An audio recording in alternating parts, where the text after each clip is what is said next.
أول شيء كل شيعي له الجنة مضمونة. لما تقف الزهراء سلام الله عليها: فاطمة ادخلي إلى الجنة. يا إلهي أنت قايل لي ترضى لرضاي، أنا بعدني ما راضية.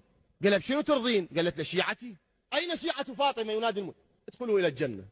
فاطمة خلص طب للجنة. قالت له لا يا إلهي بعدني ما راضية. خوش ترجين؟ قالت له إلهي محبي شيعتي. خلاص أين محبي فاطمة؟ دخلوا الجنة يدخلون. فاطمة ادخلي إلى الجنة. تقول لا يا رب بعدني ما راضية. من تردين؟ تقول له إلهي من سقى الماء على محبتي، من أطعم الطعام على حبي خلي يدخل الجنة.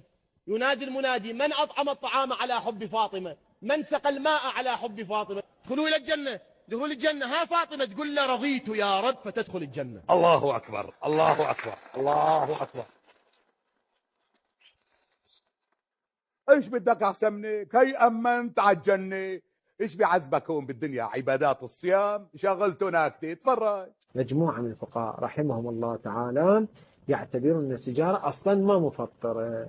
هاي حلينا لك مشكله التدخين. ايش ما بدك كمان؟ طيب خذ هذا عرض جديد. هذا خذوا اسمع. أنا أبين لكم طريقة يمكن الإنسان أنه يتخلص من هالمشكلة، مشكلة الصوم في رمضان، ولا يقع في الحرام. كل يوم أطلع 25 كيلو آكل وأرجع للبيت، وأنا كل يوم أقطع هالمسافة زين حتى لا أصوم. ما في إشكال. لك ايش بدك احسن منك؟ لك هي بتاكل وبتشرب بس لازم تسافر. طيب شيخيل ما عنده ميتور سوزوكي بسكليتة يطلع له 25 كيلومتر؟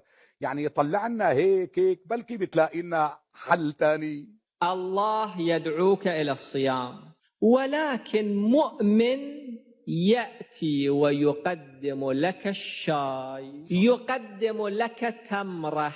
الله والرسول يقول: أجب دعوة هذا العبد المؤمن حتى إذا قبل المغرب ب5 دقائق. مو فقط يقول أجب. أنت إذا صمت اليوم أنت صايم، زوجتك قالت تفضل وأكل، ما أكلت، لك ثواب صوم يوم واحد. ولكن إذا أجبت دعوة زوجتك وأكلت، الله يعطيك ثواب صيام 10 أيام. إذا أجبت الدعوة ولم تقل له إني صائم، قال تفضل أنت ما أكلت، الله يكتب لك ثواب صيام سنة كاملة. الله أكبر الله أكبر.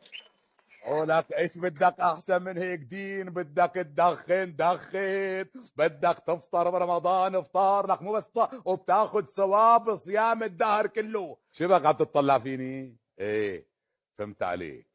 بالنسبة للنسوان كما لا تاكل هم محلولة. المتعة فيها ثواب عظيم، لم يكلمها كلمة إلا كتب الله له بها حسنة. ايش بدك احسن من هيك؟ بتحط البنت اللي متجوزه بالمتعه قدامك، بتحكي معها حكي عادي تاخذ حسنات. بس شيخي يعني بدنا نقضيها حكي نحن، ما في شيء ثاني.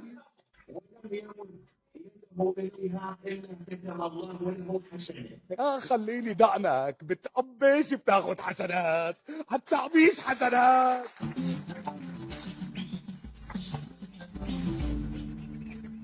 ما عندك شيء ثاني شيخي؟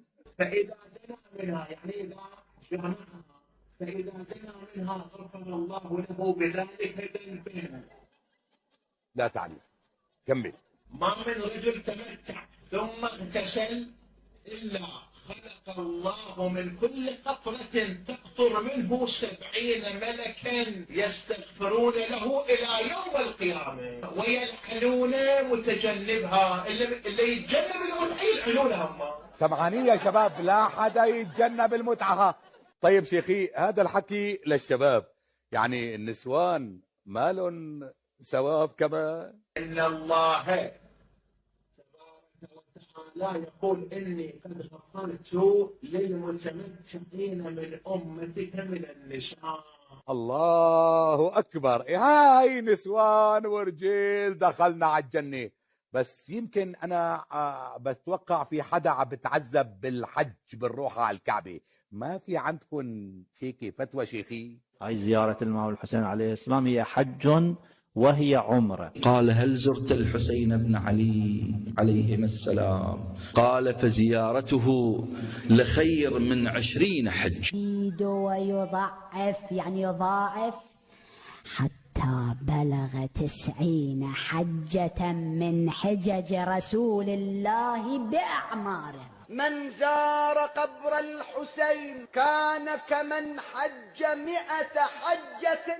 ما لمن أتى الحسين بن علي زائرا قال: يكتب له 1000 حجة مقبولة. يقول: من زار الحسين بن علي يوم عرفة كتب الله له كم حجة؟ 1,000,000 حجة. زيارة الحسين في يوم عاشوراء يعدل ذلك ماذا؟